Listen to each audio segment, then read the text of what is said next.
السلام علیکم دوستو، میں ہوں عبد المجید اور آپ دیکھ رہے ہیں PB13 ٹی وی۔ دوستو، اس دنیا میں ایسی کوئی جگہ نہیں جو خانہ کعبہ کی طرح مسلمانوں کے لیے مرکزی حیثیت رکھتی ہو۔ یہ جگہ سعودی عرب میں وادی حجاز میں واقع ہے، جہاں ہزاروں لوگ خانہ کعبہ کا طواف کرتے ہیں۔ خانہ کعبہ کی مقدس تصویر لاکھوں گھروں کی زینت ہے اور کروڑوں مسلمانوں اس کو اپنا قبلہ تسلیم کرتے ہوئے اس کی جانب رخ کر نماز ادا کرتے ہیں۔ خانہ کعبہ کیوب کی شکل میں تعمیر ہونے کے ساتھ ساتھ تاریخ شکل میں عین میں ایک انتہائی خاص مقام کا حامل بھی ہے۔ یہاں ہم چند ایسے حقائق سنیں گے جن سے ہم لوگ کم واقف ہیں۔ آگے بڑھنے سے پہلے اگر آپ نے چینل کو سبسکرائب نہیں کیا تو سبسکرائب کر لیجئے تاکہ ہر آنے والی نئی ویڈیو کا نوٹیفیکیشن آپ کو سب سے پہلے مل سکے۔ دوستو، خانہ کعبہ کئی مرتبہ تعمیر ہو چکا ہے۔ خانہ کعبہ آج ہمیں جس طرح نظر آ رہا ہے یہ ویسے نہیں جیسا حضرت ابراہیم علیہ السلام کے دور میں تعمیر ہوا تھا۔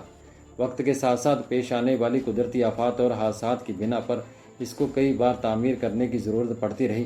بے شک ہم سب جانتے ہیں کہ خانہ کعبہ کی تعمیر کا ایک بہت بڑا حصہ آپ صلی اللہ علیہ وسلم کی زندگی میں نبوت ملنے سے پہلے ممکن ہو چکا تھا۔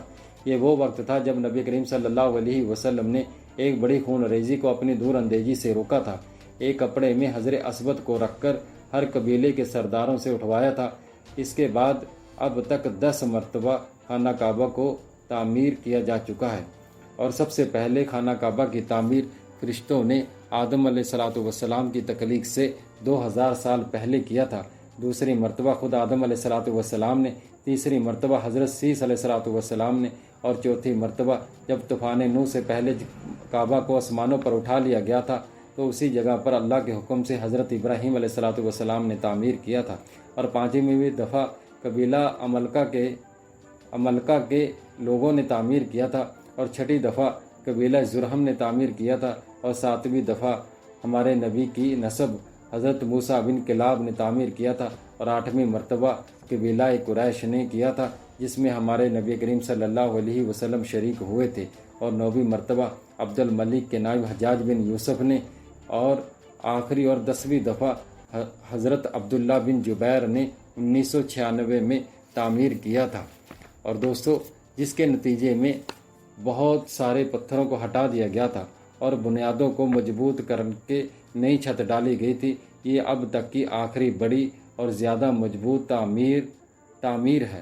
اب خانہ کعبہ کو پہلے سے کہیں زیادہ محفوظ تصور کیا جاتا ہے۔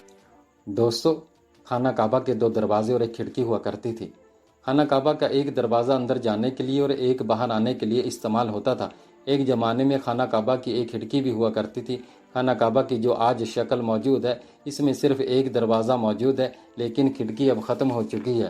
اور دوستو، ہم لوگوں نے خانہ کعبہ کو ہمیشہ صرف کالے رنگ قصبہ اور سونوں کے دھاگوں میں دیکھنے کی ایسی عادت ہو گئی ہے کہ اب ہم اس کو اور رنگ میں دیکھنا تصور نہیں کر سکتے۔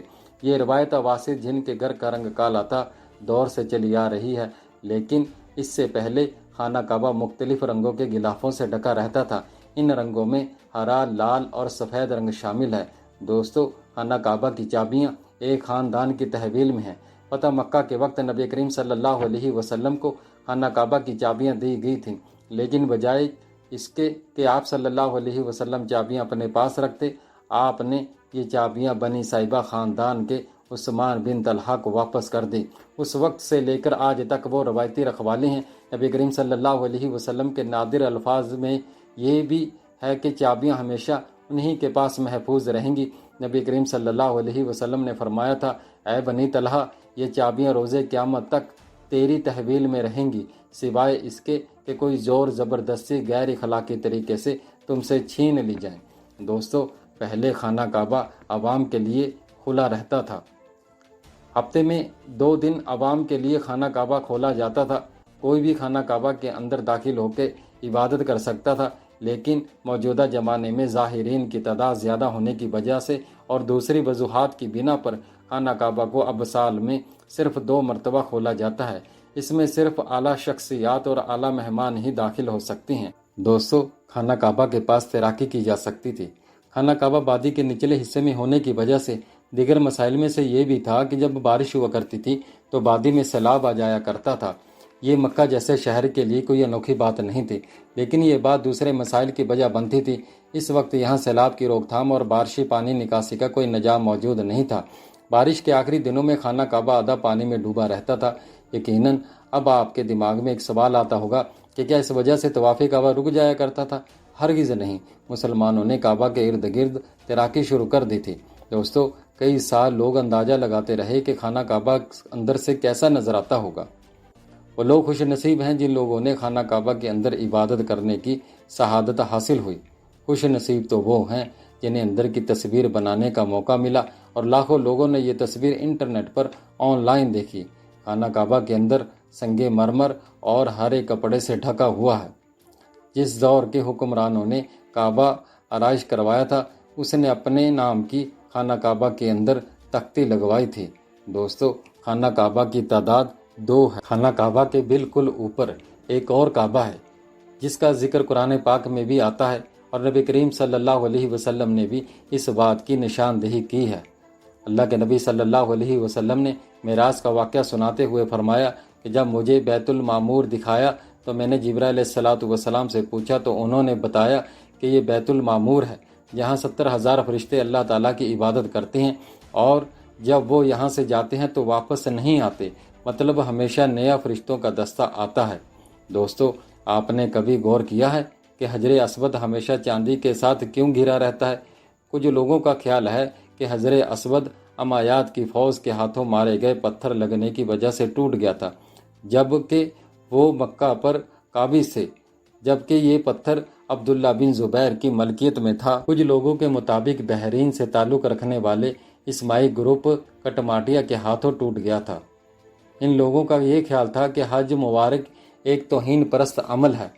اپنی بات کو سچ ثابت کرنے کے لیے ان لوگوں نے 10,000 حجاج کرام کو مار کر ان کے جسموں کو آب زمزم میں پھینک دیا تھا۔ یہ غیر انسانی عمل کافی نہیں، یہ شیطان حجر اسود کو مشرق میں لے گئے تھے، پھر عراق سے شہر کوفہ لے گئے۔ اس کے عوض تاوان وصول کیا گیا۔ جب ان کو مجبور کیا گیا کہ وہ اس کو خلیفہ واسط کو واپس کر دیں، جب اسے واپس کیا گیا تو یہ ٹکڑوں میں تھا، تو اسے سے یک جان کرنے کا صرف ایک ہی طریقہ سمجھ میں آیا تھا کہ اسے چاندی کے سانچے میں رکھا جائے۔ کچھ تاریخ دانوں کے مطابق اس مقدس پتھر کے کچھ حصے آج بھی گم ہیں۔ دوستو، خانہ کعبہ مکعب کی شکل کا نہیں۔ مکعب کی شکل یعنی اسکوائر میں مشہور خانہ کعبہ دراصل مستطیل کی شکل کا ہے۔ خانہ کعبہ کبھی بھی مکعب کی شکل کا تھا ہی نہیں۔ اس کی اصل زاویے کے مطابق یہ ایک آدھا گول حصہ ہے جس کو حجر اسماعیل بھی کہا جاتا ہے۔ نبی کریم صلی اللہ علیہ وسلم کو نبوت مل جانے سے پہلے جب خانہ کعبہ دوبارہ تعمیر کیا گیا تھا، تب قریش نے اس بات کی حامی بھری تھی کہ وہ حلال کمائی سے اس کی تعمیر کریں گے۔ اس میں یہ کہ جھوٹ، چوری، سود، لوٹ مار اور جوئے سے کمایا پیسہ اس میں استعمال نہیں ہوگا۔ قریش اتنے امیر تجارتی شہر میں ہونے کے کارن بھی اتنی رقم جمع کرنے میں ناکامیاب ہو چکے تھے جو خانہ کعبہ کی تعمیر اس کے اصل سائز اور رقبہ کے حساب سے کر سکیں۔ انہوں نے خانہ کعبہ کی تعمیر کی اور اس کی دیواریں مٹی کی اینٹوں سے بنائیں، جس کو حجر اسماعیل بھی کہا جاتا ہے، حالانکہ اس کا حضرت اسماعیل علیہ الصلوۃ والسلام سے کوئی تعلق نہیں ہے، جو کہ خانہ کعبہ کے قطر کی طرف اشارہ کرتی ہے۔ اپنی زندگی کے آخری حصہ میں آپ صلی اللہ علیہ وسلم نے خانہ کعبہ کی دوبارہ تعمیر کا ارادہ کیا تھا، مگر آپ اس اہم فریضہ کو انجام دینے سے پہلے ہی آپ صلی اللہ علیہ وسلم نے فانی جہاں سے کوچ کر گئے تھے۔ خلیفہ حضرت زبیر کے حکم سے چند سال مختصر وقفہ میں خانہ کعبہ اسی شکل میں موجود ہے جیسے کہ آپ صلی اللہ علیہ وسلم نے دیکھا تھا۔ دوستو، مجھے امید ہے کہ آج کی یہ ویڈیو آپ کو بہت اچھی لگی ہوگی۔ اگر آپ کو یہ ویڈیو اچھی لگی ہے تو اپنی پسندیدگی کا اظہار اس کو لائک کر کے دیجیے اور دوستوں کو شیئر کیجیے۔ میں ملوں گا کسی ایسی ہی اچھی سی ویڈیو میں، تب تک اپنا بہت سا خیال رکھیے گا۔ اللہ حافظ۔